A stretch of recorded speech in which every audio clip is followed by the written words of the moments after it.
In the world of running servers and critical systems, there's one thing that everyone dreams of: zero downtime updates. Well, today, we're going to dive into the kernel magic that makes this dream a reality.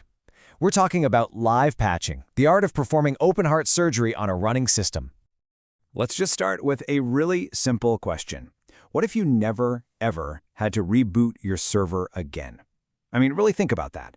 No more scheduling those dreaded maintenance windows, no more interrupting critical services in the middle of the night. Because, for so many systems out there, a reboot is so much more than a small inconvenience. Imagine a server grinding through a massive scientific computation for weeks on end, or servers under crushing load from millions of users. For those systems, a reboot means downtime, lost work, maybe even corrupted data. The stakes are just incredibly high. So what's the answer? How do you keep these systems secure and up-to-date without pulling the plug every single time there's a critical patch? Well, that brings us to the main event. The solution is kernel livepatching. And the core idea? It's actually pretty simple, but it's incredibly powerful. It's a system that lets us fix critical code inside a running kernel by essentially redirecting traffic around the old buggy function to a new fixed one. And here's the magic phrase, the part that changes the entire game: without a system reboot. Okay, I know what you're thinking. It sounds like absolute magic, right? Performing surgery on the very heart of the operating system while it's still beating. So the real question is, how on earth is this even possible? I mean, this is the real million-dollar question that developers had to figure out. How can you possibly swap out a core piece of code when literally millions of processes might be using it at that exact moment? It seems like an impossible task. So the kernel actually has a few tricks up its sleeve for redirecting code. You've got K-probes, which are kind of like generic breakpoints you can stick almost anywhere. Then there's ftrace, which livepatch is built on. It uses these special hooks that the compiler adds near the start of a function. But for livepatch, that's still not good enough. For this to be truly safe, it has to redirect the code at the function's absolute very first instruction before anything else can happen. And this is the secret sauce that makes it all work safely: the consistency model. You can think of it as a strict set of safety rules that can never, ever be broken. Livepatch uses what's called per-task consistency.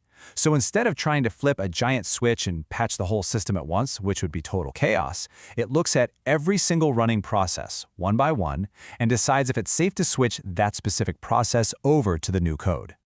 So what does this transition look like in practice? Well, first, a new patch gets loaded into the kernel. Then, the livepatch system starts checking every running task.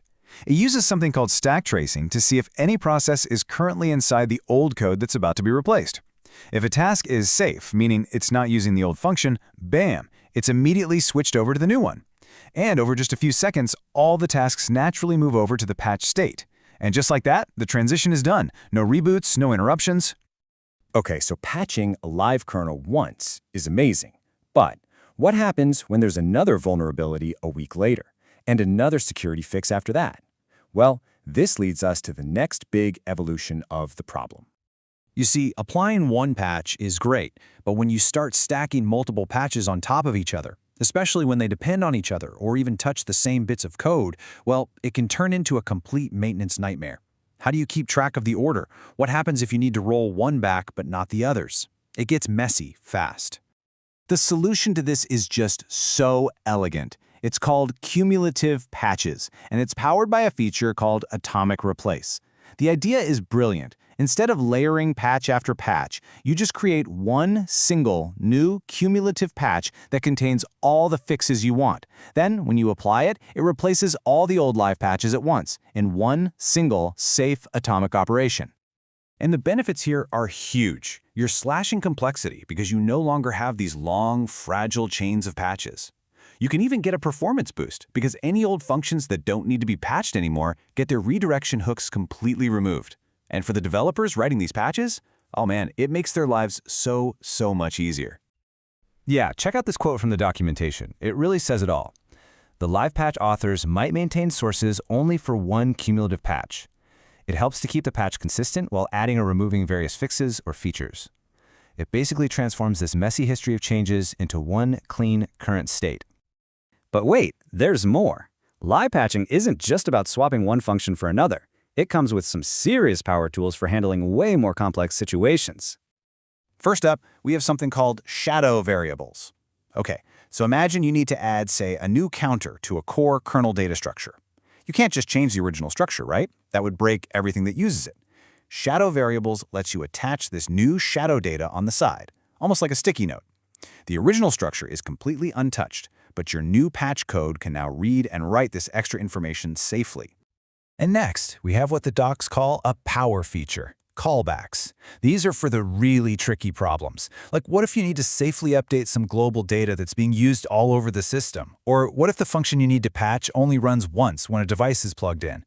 Callbacks give you these special hooks into the patching process itself so you can manage these complex changes safely. And the level of control developers get is just incredible. There are actually 4 different types of callbacks they can use: pre-patch, post-patch, pre-unpatch, and post-unpatch. This lets them do things like set up new resources right before a patch goes live, and then tear them down cleanly after it's been removed. It ensures everything stays perfectly consistent. So if there's one thing to take away from all of this, it's that kernel live patching isn't just some clever little hack. No, this is a sophisticated, deeply engineered system that was designed from the ground up for safety and maintainability, for a world that simply cannot afford to stop. And that really brings us to the final thought. With technology like this making live kernel updates a normal, everyday thing, it makes you wonder, what does a true zero-downtime future really look like? What new things become possible when our most critical systems never, ever have to go dark? It's a pretty exciting future to think about. Thanks for tuning in,